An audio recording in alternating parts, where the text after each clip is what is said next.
They say the eyes are the windows to the soul. But what happens when those eyes belong to someone else, watching you when you think you're alone?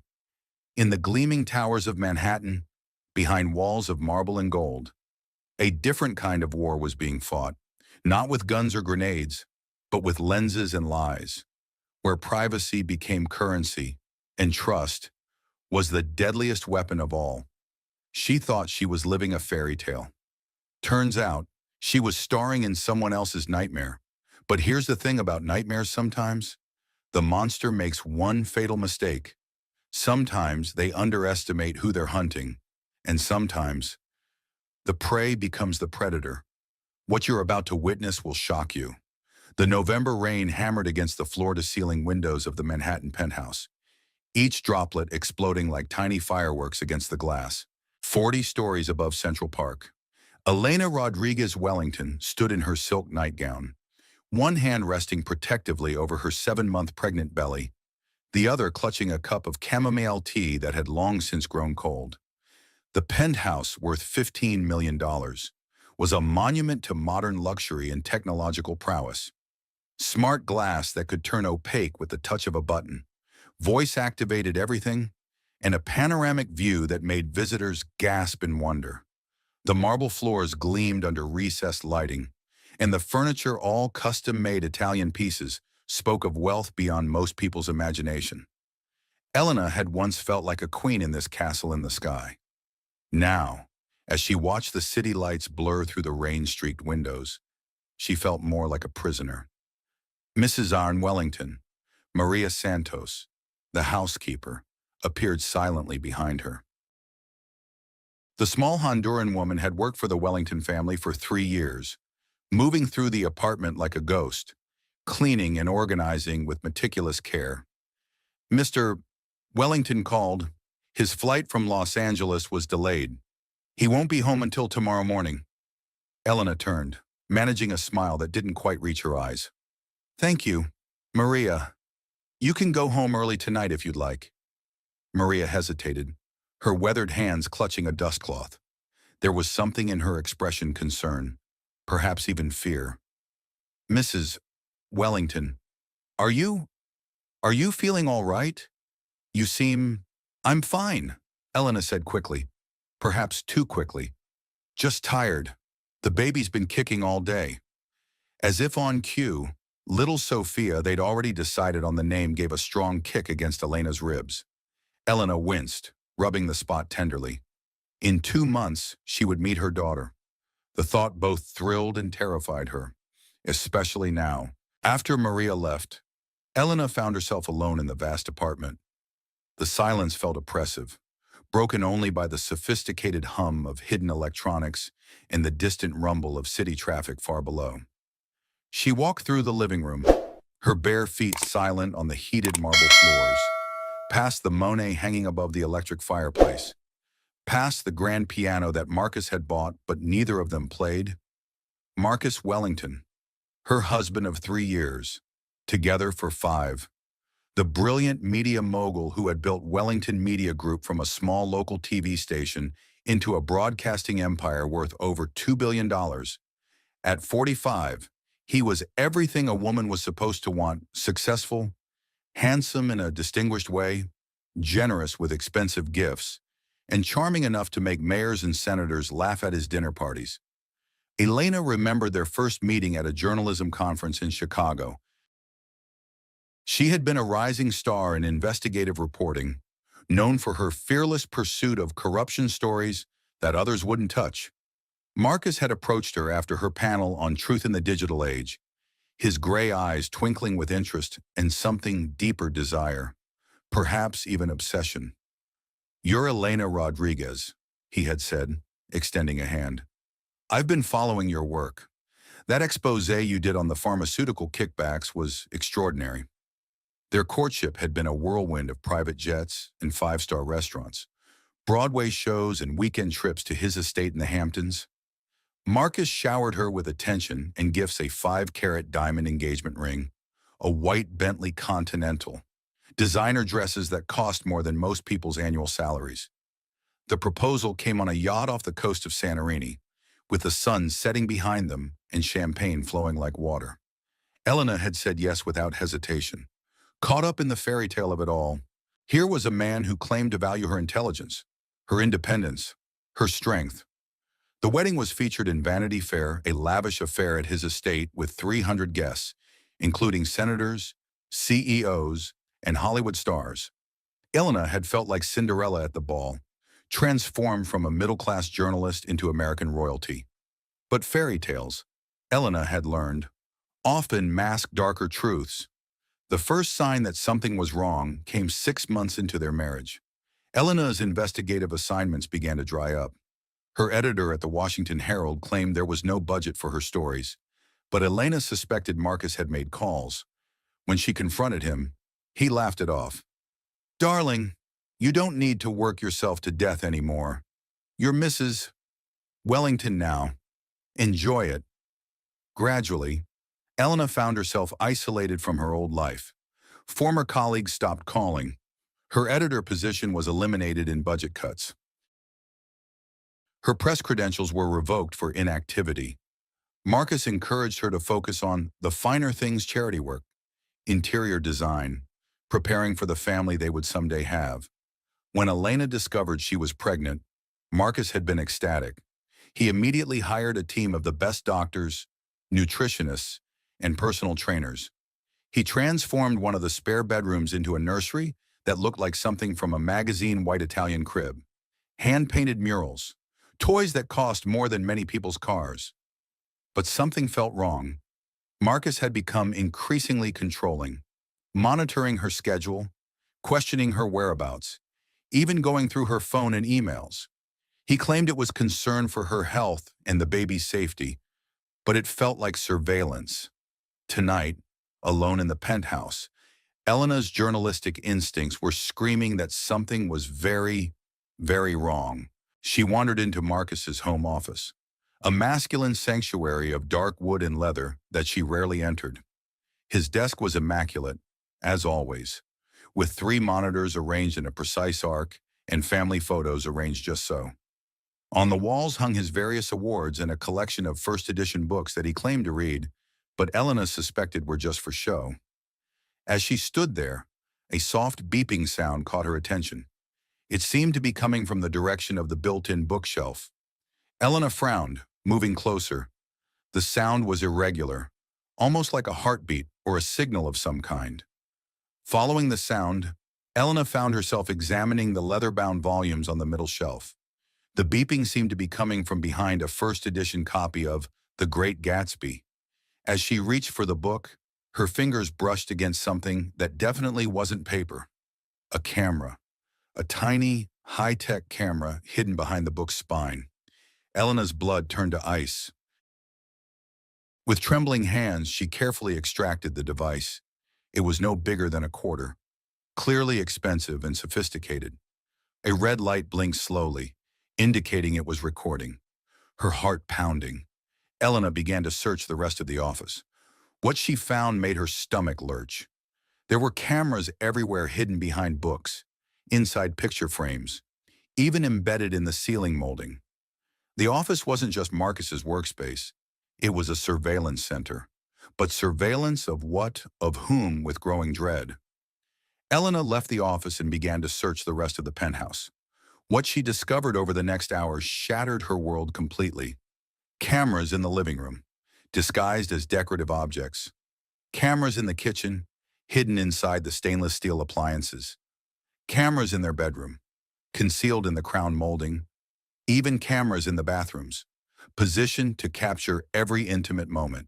Elena sank onto their bed, her pregnant belly feeling impossibly heavy as the full scope of Marcus's betrayal became clear. He had been watching her, recording her, for God knew how long. Every private moment, every vulnerable second, every intimate touch, it had all been captured and stored somewhere. She felt violated in a way that went beyond physical assault. This was a different kind of rape, a theft of her most basic human dignity. Elena covered her face with her hands and began to sob, great heaving sobs that shook her entire body. But even as she cried, her reporter's brain was working. There had to be a central system somewhere, a place where all this footage was stored. And if Marcus was recording her, what was he doing with the footage? Elena wiped her eyes and stood up, her maternal instincts kicking in. She had to protect her baby, had to understand the full scope of what she was dealing with. Moving through the penthouse with new purpose, Elena began to search for Marcus's digital nerve center. She found it in the basement storage area, hidden behind what looked like a utility panel. When Elena managed to pry it open, she discovered a sophisticated server setup with multiple hard drives and a control system that would have impressed a tech company. The system was password protected, but Elena remembered Marcus's patterns. He always used variations of significant dates combined with his mother's maiden name. After several attempts, she gained access. What she found made her previous horrors seem quaint by comparison. Not only had Marcus been recording her for the entire 3 years of their marriage, but he had been selling the footage online. Elena clicked through files with growing revulsion, finding clips of herself sleeping, showering, dressing, and in various states of undress, all available for purchase on premium adult websites. The prices were staggering. A 10-minute clip of Elena in the shower sold for $1,500. A longer video of her sleeping naked went for $3,000. Marcus had made hundreds of thousands of dollars selling his wife's most private moments to strangers around the world. But the horror didn't stop there. As Elena dug deeper into the system, she found footage of other women guests who had stayed overnight. Maria, the housekeeper, cleaning in various rooms. Even Elena's own mother during her visits. Marcus wasn't just a controlling husband. He was a predator who had turned his home into a hidden camera empire. Elena's hands shook as she continued to explore the files. Then she found the folder that made her blood freeze. Future plans. Inside were documents outlining Marcus's intentions to have Elena killed after the baby was born. He had already contacted Dr. Harrison Wade, a disgraced plastic surgeon who had lost his license but continued to operate illegally. The plan was to convince Elena to undergo cosmetic surgery to restore her post-pregnancy body, during which Wade would inject her with a lethal dose of potassium chloride, making her death appear to be a surgical complication. With Elena dead, Marcus would inherit her life insurance policy and gain full custody of their daughter. His girlfriend Elena's heart stopped as she read the name Vivian Clark, his director of marketing, would then move into the penthouse and help him raise Sophia. Elena sat in the cold basement, surrounded by the evidence of her husband's monstrous betrayal, and felt something shift inside her. The fear and violation were still there, but they were being overtaken by something else: rage. Pure, crystalline rage. Marcus had made a fatal mistake. He had underestimated the woman he had married. Elena Rodriguez wasn't just some trophy wife to be manipulated and discarded. She was an investigative journalist who had built her career on exposing powerful men who thought they were untouchable. And now, she was going to destroy him. But Elena knew she had to be smart about this.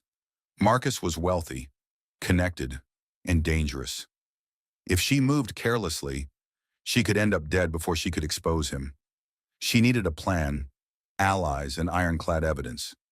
Most importantly, she had to continue playing the role of the oblivious, loving wife until she was ready to strike.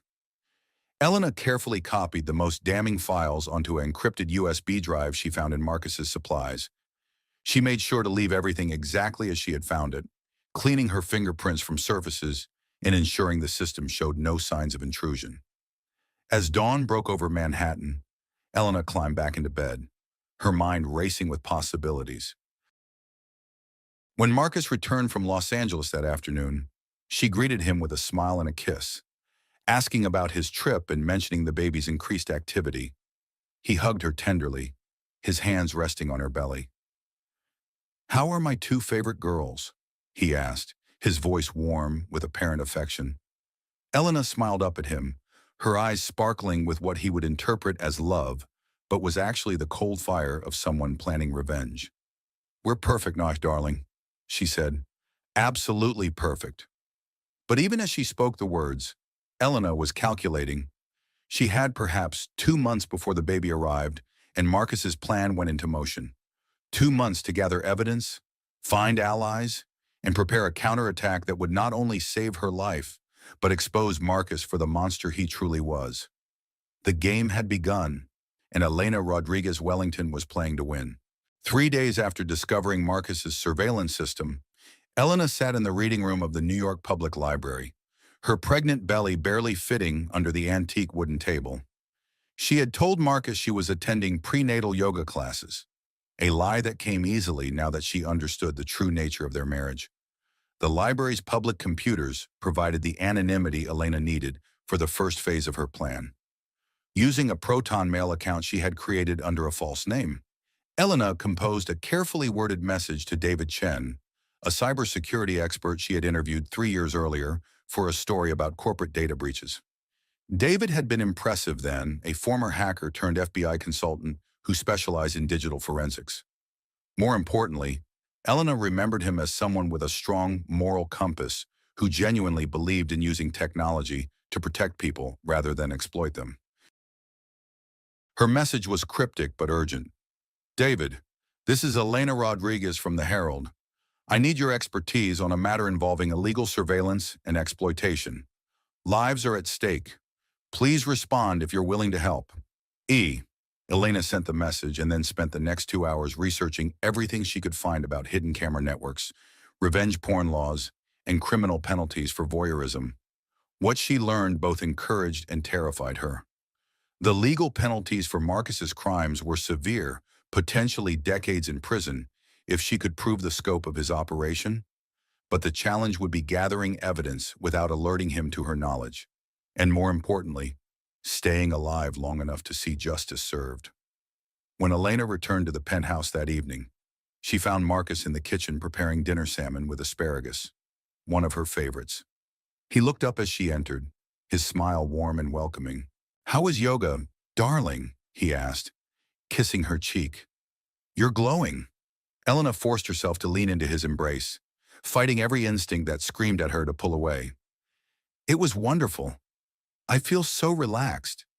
"Good," Marcus said, his hand sliding over her belly. "Stress isn't good for the baby." Elena nodded, watching her husband's face for any sign that he suspected her activities. But Marcus seemed genuinely pleased to see her, chatting about his day at the office and asking about her doctor's appointment the following week. As they ate dinner, Elena found herself studying Marcus with new eyes. How had she missed the signs?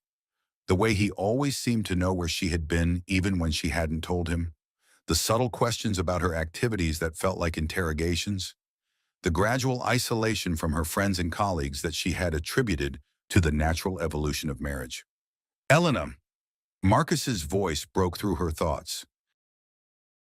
"You seem distracted tonight." "Sorry," she said quickly. "The baby's been very active today. It's hard to focus sometimes." Marcus reached across the table to take her hand. "Only 2 more months, and then we'll meet our daughter." Elena squeezed his hand, her skin crawling at his touch. "I can't wait."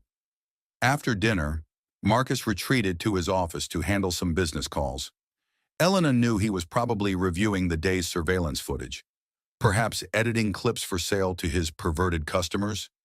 The thought made her feel sick, but it also provided her with an opportunity. Elena went to their bedroom and carefully searched through Marcus's belongings. In the pocket of a suit jacket, she found a business card that made her blood run cold. Dr. Harrison Wade. Aesthetic surgery. On the back, Marcus had written post-delivery consultation in his neat handwriting. Elena photographed the card with a burner phone she had purchased that afternoon, then placed it back exactly where she had found it. Every piece of evidence was crucial, but she had to be invisible in gathering it. The next morning, Elena received a response to her message to David Chen. He was willing to meet, but insisted on extensive security precautions. They arranged to meet at a small cafe in Brooklyn, far from Manhattan's surveillance cameras and Marcus's sphere of influence. Elena told Marcus she was going shopping for baby clothes. Another lie that came easily now. She took the subway to Brooklyn, switching trains twice to ensure she wasn't being followed. The cafe David had chosen was small and unremarkable, filled with the kind of people who minded their own business. David looked older than she remembered, his black hair now streaked with gray, and his eyes carrying the weight of someone who had seen too much digital darkness. But when he spotted Elena, his expression immediately shifted to concern. "Elena," he said, standing to greet her. "You look pregnant and terrified," Elena supplied, settling into the booth across from him. "That about covers it." David's expression grew serious. "Tell me everything." Elena spent the next hour laying out the full scope of Marcus's operation. David listened without interruption, his expression growing darker with each revelation. When Elena finished, David sat back in his chair, his hands clasped tightly. "This is bigger than just domestic surveillance," he said finally. "If what you're telling me is accurate, your husband is running a sophisticated criminal enterprise. The FBI has been investigating similar operations, but we've never been able to get inside one." "You'll help me?" Elena asked. "I'll do more than help you," David said. "I'm going to make sure Marcus Wellington and everyone connected to him goes to prison for the rest of their lives." David explained that Elena's situation was extraordinarily dangerous. Marcus had already demonstrated his willingness to kill her, and if he suspected she knew about his operation, he might accelerate his timeline. "We need to move carefully but quickly," David said. "First, we need to gather more evidence without triggering his security systems. Second, we need to identify all his victims and customers. Third, we need to build a case so airtight that no expensive lawyer can get him out of it."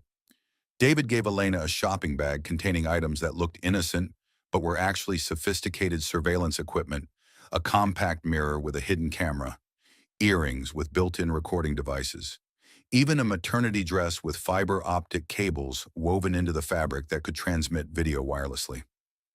"The most important thing," David said, "is that you have to continue being the perfect wife. Any change in your behavior could alert him." Elena nodded, but inside she was screaming.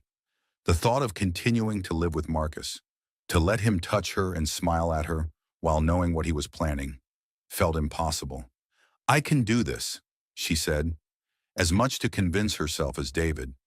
"For my baby, I can do anything." Over the following weeks, Elena became a spy in her own home. She used David's equipment to gather evidence while maintaining the facade of loving wife. She recorded Marcus's phone calls, copied files from his computer, and documented the full scope of his surveillance network. The evidence they gathered was staggering. Marcus had been recording women for 7 years, accumulating footage of over 200 victims. His customer base included politicians, business leaders, and celebrities who paid premium prices for exclusive content. The operation was generating over $5 million annually. Elena also discovered that Vivian Clark was more than just Marcus's girlfriend. She was his business partner, handling the marketing and distribution of the illegal footage through encrypted networks and offshore accounts. But the most chilling discovery came when Elena found emails between Marcus and Dr. Wade discussing her upcoming surgery. The procedure was scheduled for 2 weeks after her due date, giving Marcus just enough time to establish himself as a grieving widower before eliminating the only person who could expose him. "We have enough evidence to arrest him," David told Elena during one of their secret meetings. "We could move tonight." "No," Elena said firmly. "If we arrest him quietly, he becomes just another rich man who can afford the best lawyers. His victims remain unknown, his customers stay free, and the public never learns how extensive this really is." Elena had a different plan, one that would not only bring Marcus to justice, but also expose the entire network of predators who had profited from women's exploitation. "I want to destroy him publicly," Elena said. "I want to make sure everyone knows exactly what kind of monster he is." David looked concerned. "Elena, what you're suggesting is incredibly dangerous. If something goes wrong, if we do nothing, he kills me anyway," Elena pointed out. "At least this way, his victims get justice and other women are protected." Elena's plan was audacious. She would expose Marcus during Wellington Media's annual charity gala, a black tie event that would be broadcast live to millions of viewers. The guest list included hundreds of powerful people, many of whom were likely Marcus's customers or enablers. But first, Elena needed more allies. Dr. Rebecca Foster, Elena's obstetrician had been growing increasingly concerned about her patient's emotional state. During Elena's monthly appointments, she noticed signs of extreme stress and anxiety that went beyond normal pregnancy concerns. "Elena," Dr. Foster said during a routine checkup, "I'm worried about you. Your blood pressure is elevated, and you seem constantly on edge. Is everything all right at home?" Elena made a split-second decision to trust the doctor who would soon deliver her baby. "Dr. Foster, if I told you my life was in danger, would you help me?" Dr. Foster's expression immediately became serious. "Of course. What's happening?" Elena revealed a carefully edited version of her situation, focusing on Marcus's plan to have her killed rather than the full scope of his criminal operation. Dr. Foster listened with growing horror. "We need to get you somewhere safe immediately," the doctor said. "Not yet," Elena said. "I need 2 more weeks to finish gathering evidence. But when the time comes, I'll need your help." Dr. Foster agreed to provide Elena with a safe place to stay when she was ready to make her move, and more importantly, to serve as a witness to Marcus's planned surgical accident. Elena also cultivated Maria Santos, the housekeeper who had already shown signs of suspicion about Marcus's behavior. During one of their conversations, Elena carefully revealed that she knew about Marcus's infidelity with Vivian. "I've seen them together, Mrs. Wellington," Maria admitted quietly. "In your bedroom, when you were at doctor appointments. I wanted to tell you, but I was afraid of losing my job." "Maria," Elena said carefully, "would you be willing to testify about what you've seen if I promise to protect you and your family?" Maria nodded firmly. "That man is evil. Yes, I will help you." As Elena's due date approached, the final pieces of her plan fell into place. David had assembled a team of FBI agents ready to move at her signal. Dr. Foster had arranged for Elena to give birth at a secure location with trusted medical staff. Media contacts were standing by to ensure Elena's story would reach the widest possible audience. But first, Elena had to survive the most dangerous 2 weeks of her life, living with a man who was planning her murder while pretending to love him.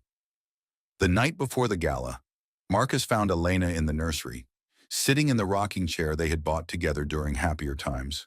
She was folding tiny baby clothes, her movements slow and deliberate. "Ready for tomorrow night?" Marcus asked, wrapping his arms around her from behind. Elena leaned back against his chest, fighting every instinct that screamed danger. "I'm looking forward to it. Our last big event before the baby arrives." "Our last event for a lot of reasons," Marcus murmured, his lips against her hair. Elena closed her eyes, her hand resting protectively on her belly. Little Sophia kicked strongly, as if sensing her mother's distress. "Don't worry, baby girl," Elena whispered silently. "Mommy's going to keep you safe. Mommy's going to make sure the monsters can't hurt anyone ever again." Tomorrow night, Elena would either expose the greatest criminal conspiracy of the digital age or die trying. But she was no longer the naive woman who had married Marcus Wellington 3 years ago. She was a warrior preparing for battle. The Waldorf Astoria glittered like a jewel in the heart of Manhattan as New York's elite gathered for Wellington Media's annual charity gala. Luxury vehicles lined the streets for blocks, disgorging passengers in designer gowns and custom tuxedos. Camera flashes erupted as celebrities, politicians, and business titans made their way up the red carpet. Elena stood before the full-length mirror in their penthouse bedroom, adjusting the crimson maternity gown that had been custom designed for this evening. The dress, crafted by a renowned couturier, elegantly accommodated her 8-month pregnant figure while maintaining an air of sophisticated power. Her blonde hair was styled in soft Hollywood waves, and her makeup was flawless, the picture of a billionaire's wife preparing for society's most important night. But hidden beneath the glamorous exterior, Elena was armed for war. The seemingly innocent diamond earrings contained David Chen's most sophisticated recording devices. Her clutch held a wireless transmitter that would broadcast directly to news networks. Most importantly, sewn into the lining of her gown were fiber optic cables that would allow live streaming of whatever happened tonight. You look absolutely radiant, Marcus said, entering the bedroom in his custom Armani tuxedo. He moved to stand behind her, his hands resting possessively on her shoulders as he met her eyes in the mirror. The most beautiful woman in New York. Elena smiled, the expression practiced and perfect. You clean up pretty well yourself. Mr. Wellington. Marcus kissed her neck, his lips lingering on her skin. Elena forced herself not to recoil, knowing that cameras were undoubtedly recording this tender moment for his perverted customers. Tonight is going to be very special, Marcus murmured, the beginning of a new chapter for our family. Elena's hand moved protectively to her belly. Yes, it is. The limousine ride to the Waldorf was a study in tension disguised as anticipation. Marcus held Elena's hand, occasionally patting her knee or asking if she was comfortable. To any observer, he was the perfect attentive husband. Elena responded with appropriate smiles and comments about the guest list, all while mentally reviewing every detail of what was about to unfold. The grand ballroom of the Waldorf Astoria had been transformed into a winter wonderland, with thousands of white flowers, crystal chandeliers, and ice sculptures creating an atmosphere of ethereal beauty. 500 of New York's most powerful individuals mingled over champagne and caviar, their conversations a symphony of deal-making and social posturing. Elena and Marcus made their entrance to a flourish of camera flashes and warm greetings. As they moved through the crowd, Elena spotted the faces she recognized from Marcus's client file: senators, CEOs, celebrities, all of whom had paid premium prices to violate women's privacy. Elena, darling, Vivian Clark materialized beside them, resplendent in a black gown that showcased her figure to devastating effect. Her dark hair was swept into an elegant chignon, and her smile was predatory beneath perfectly applied red lipstick. You look absolutely glowing. Pregnancy suits you. Elena accepted Vivian's air kisses, fighting the urge to reveal that she knew exactly what this woman had been doing in her bed. Thank you, Vivian. You look stunning as always. Doesn't she just, Marcus said, his eyes lingering on Vivian's décolletage a moment too long. Vivian's been instrumental in organizing tonight's event. Elena nodded graciously, playing her part while mentally cataloging evidence. Every interaction, every meaningful glance between Marcus and Vivian was being recorded by David's team. As the evening progressed, Elena moved through the crowd with practiced social grace, accepting congratulations on her pregnancy and making small talk about the charity's important work. But beneath the surface, she was a coiled spring, counting down the minutes until 9:30 p.m., the moment when Marcus would take the stage for his keynote address. Ladies and gentlemen, the event coordinator announced as dinner concluded, please welcome your host, Marcus Wellington, Chairman and CEO of Wellington Media Group. The ballroom erupted in applause as Marcus strode confidently to the podium. He looked every inch the successful media mogul: tall, distinguished, completely in command of the room. Television cameras, broadcasting live to millions of viewers across the country, focused on his charismatic smile. Thank you all for being here tonight, Marcus began, his voice carrying easily through the sound system. For 15 years, Wellington Media has been committed to bringing truth and transparency to American journalism. Elena almost laughed at the irony. Instead, she rose from her seat at the head table, her hand resting on her pregnant belly as she began walking toward the stage. Tonight, we celebrate not just our charitable work, but the values that define us as an organization and as a society. Marcus continued, completely unaware that his wife was approaching. The importance of family, the sanctity of trust, and the power of truth to transform lives. Elena reached the steps leading to the stage. Security personnel, recognizing her as Mrs. Wellington, stepped aside without question. The live television cameras, initially focused on Marcus, began to swing toward this unexpected development. We live in an age where privacy is increasingly rare, Marcus said, his words now carrying unintended irony. where trust between loved ones is more precious than gold. Elena stepped onto the stage, her crimson gown flowing around her like liquid fire. The ballroom began to quiet as 500 people noticed the unexpected presence of the pregnant wife of their host. Marcus turned, his expression shifting from confident to confused as he saw Elena approaching. "Darling, what? Good evening," Elena said, her voice carrying clearly through Marcus's microphone as she stepped beside him. The television cameras zoomed in, broadcasting her image to millions of homes across America. "I'm Elena Rodriguez Wellington, and tonight, in front of all of you and 50 million Americans watching at home, I want to tell you a story about the man standing next to me." The ballroom fell into absolute silence. Marcus reached for Elena's arm, his smile becoming strained. "Sweetheart, you should be sitting down. The baby." Elena stepped away from his reach, her eyes blazing with controlled fury. "My husband has been telling you about trust and family values. I'd like to share with you what those values actually look like in the Wellington household." She reached into her clutch and withdrew a tablet, her movements deliberate and practiced. With a single tap, she activated the wireless broadcast system that David's team had installed throughout the ballroom. "For the past 3 years," Elena continued, her voice growing stronger with each word, "Marcus Wellington has been operating an illegal surveillance network from our home. He has recorded me in our bedroom, our bathroom, and every private space where a woman should feel safe." The massive screens around the ballroom, previously displaying the charity's logo, suddenly filled with surveillance footage of Elena in various states of undress images she had carefully selected from Marcus's files that would shock the audience without being gratuitously explicit. Gasps and shouts erupted throughout the ballroom. Several women screamed, their hands flying to their mouths in horror. Men began standing, some shouting in outrage, others backing toward the exits. "Marcus has sold these videos online for hundreds of thousands of dollars," Elena continued, her voice cutting through the chaos. "I am one of over 200 women he has violated in this way." Marcus lunged for the microphone, his mask of charm finally slipping. "This is insane. She's having a mental breakdown. Someone get her off the stage."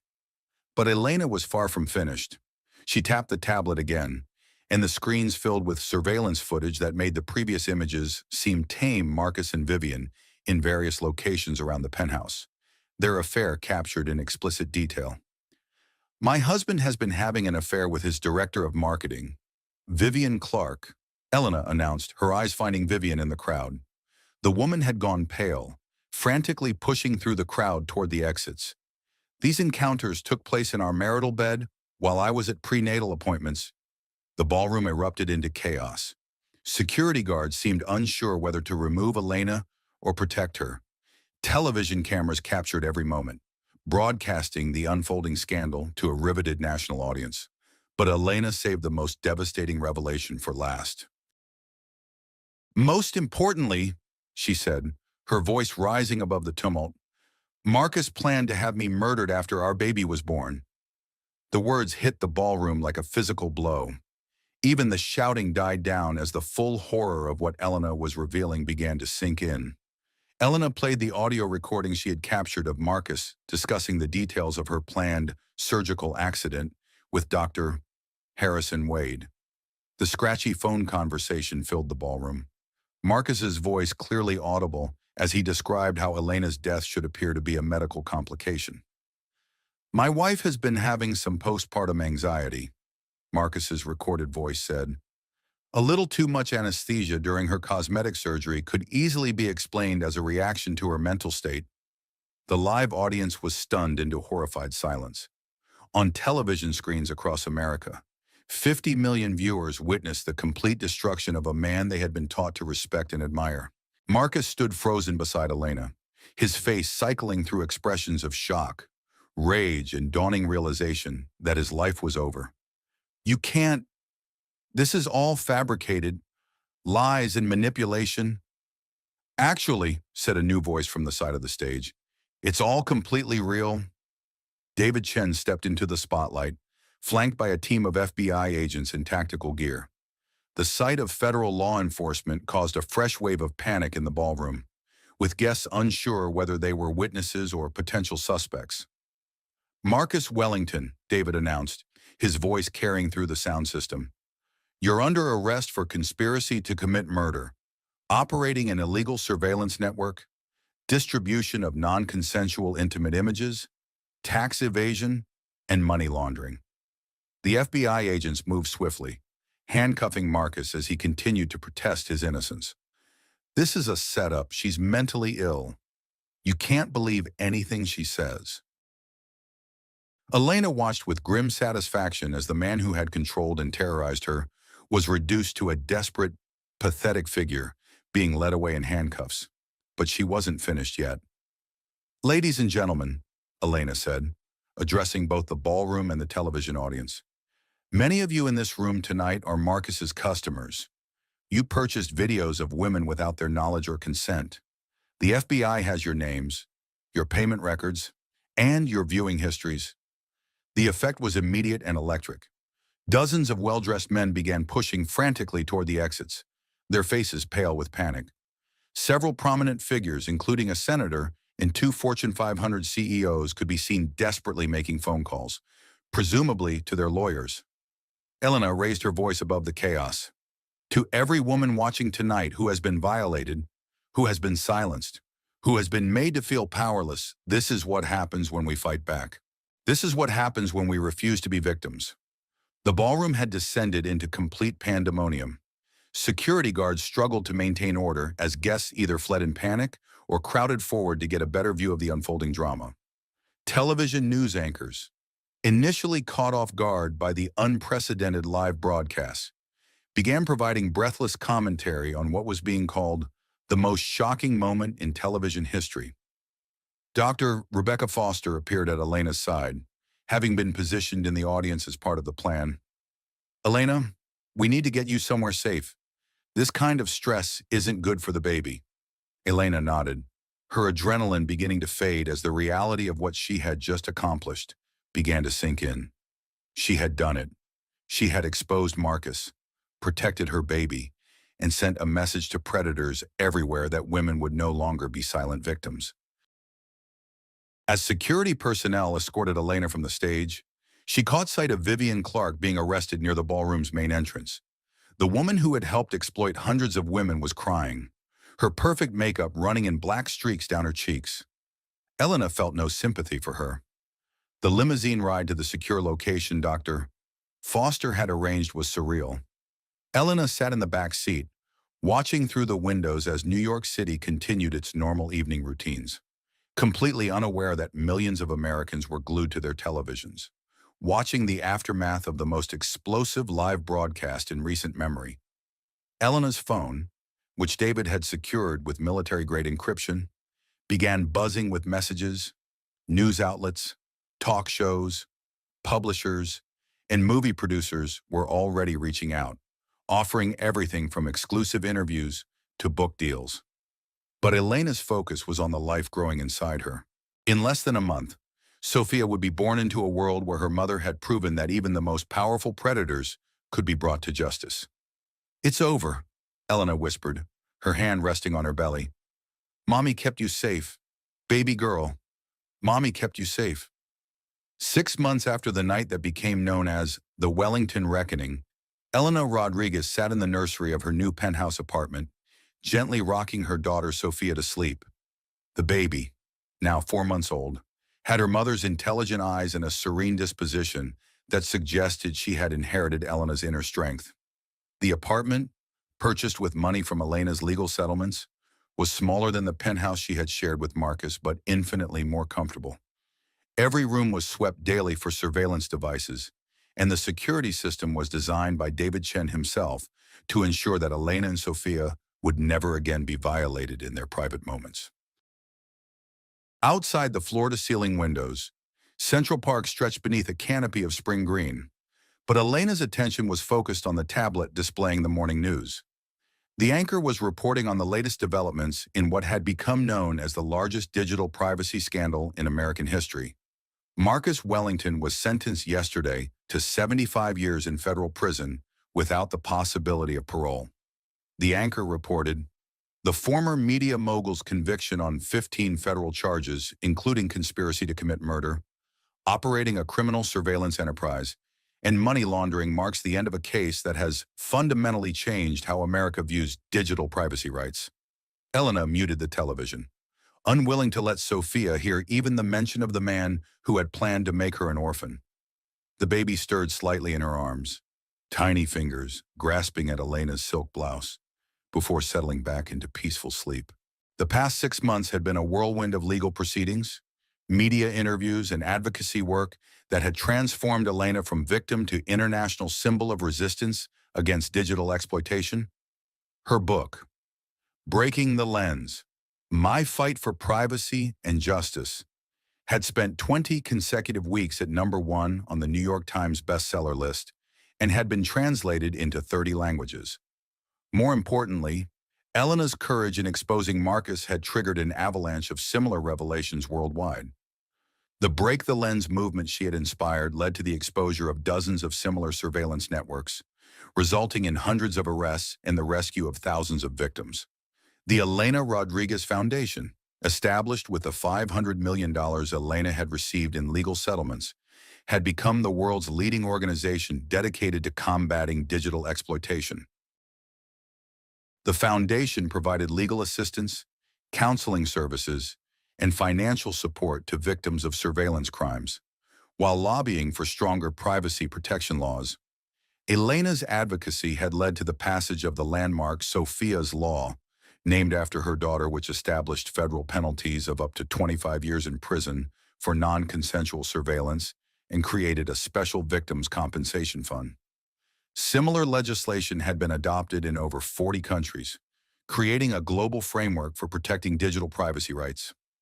A soft knock at the nursery door interrupted Elena's thoughts. Maria Santos appeared, carrying a breakfast tray and wearing the warm smile that had become a daily comfort in Elena's new life. "Good morning, Mrs. Elena," Maria said softly, setting the tray on a side table. "Sophia looks so peaceful." Elena smiled at the woman who had become far more than a housekeeper. Maria was family now, a trusted ally who had played a crucial role in bringing Marcus to justice.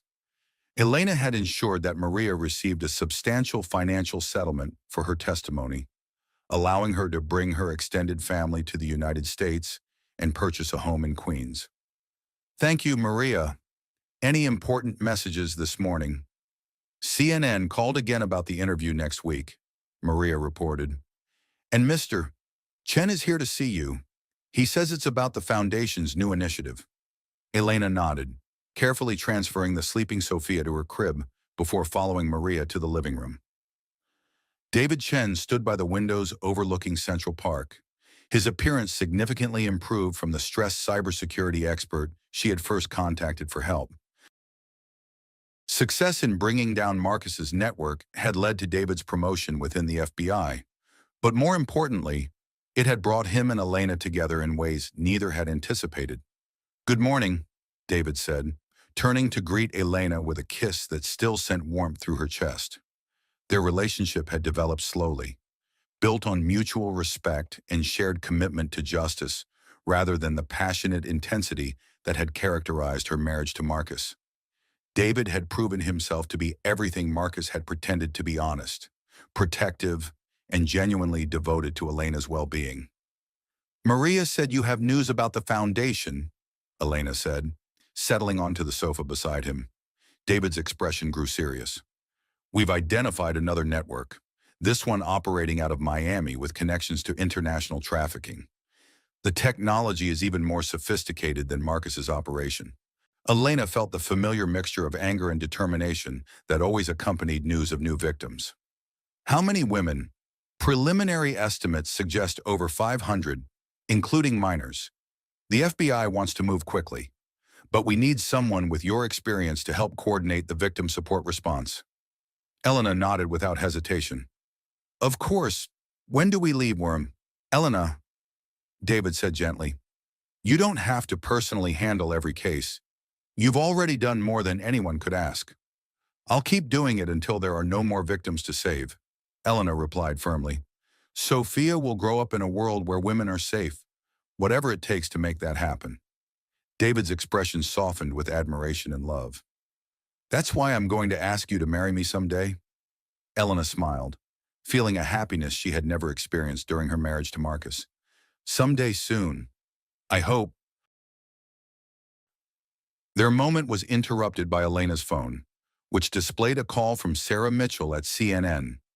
Elena answered, putting the call on speaker. Elena, I have news that's going to interest you, Sarah said without preamble. Marcus tried to hang himself in his cell last night. Elena felt a complex mix of emotions: relief that Marcus could no longer hurt anyone, but also disappointment that he had tried to escape facing the full consequences of his actions. Is he? Elena began. He survived, Sarah continued. He's in the prison hospital under suicide watch. But Elena, before he tried to kill himself, he provided information to federal prosecutors about a network of similar operations across the country. Apparently, his conscience finally got to him. Elena absorbed this information, recognizing its significance. Marcus's cooperation could lead to the exposure of predators who had previously seemed untouchable. There's more, Sarah added. Vivian Clark was found dead in her cell 3 days ago, officially ruled a suicide, but prison officials think it was actually murder by other inmates who learned about her crimes against children. Elena felt no sympathy for the woman who had helped Marcus exploit so many victims. What about Dr. Wade? Still in protective custody, cooperating fully with authorities, his testimony has already led to the arrest of 12 other doctors who were performing illegal procedures. After ending the call, Elena sat quietly for several minutes, processing the news. The network of evil that Marcus had created was still being unraveled, its tentacles reaching further than anyone had initially imagined. Are you all right? David asked, taking her hand. I'm thinking about all the women who suffered because I didn't figure out what Marcus was doing sooner. Elena admitted, if I had been smarter, more observant. Elena, David said firmly, you were a victim, not an enabler. You risked everything to expose him and save countless other women. You have nothing to feel guilty about. Elena nodded, knowing David was right but still struggling with survivor's guilt, that therapy was slowly helping her process. Dr. Rebecca Foster, who had become both Sophia's pediatrician and Elena's close friend, had connected Elena with trauma specialists who understood the unique challenges faced by survivors of digital exploitation. A soft cry from the nursery indicated that Sophia was waking from her nap. Elena rose to tend to her daughter, but paused at the nursery doorway to look back at David. When we go to Miami, she said, I want to bring Sophia. I want her to see from the beginning that protecting people is what our family does. David smiled, understanding the deeper meaning behind Elena's words.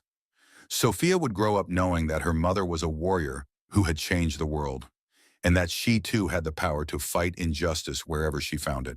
As Elena lifted her daughter from the crib, Sophia's eyes opened wide, focusing on her mother's face with the intense attention that babies reserve for the people they love most.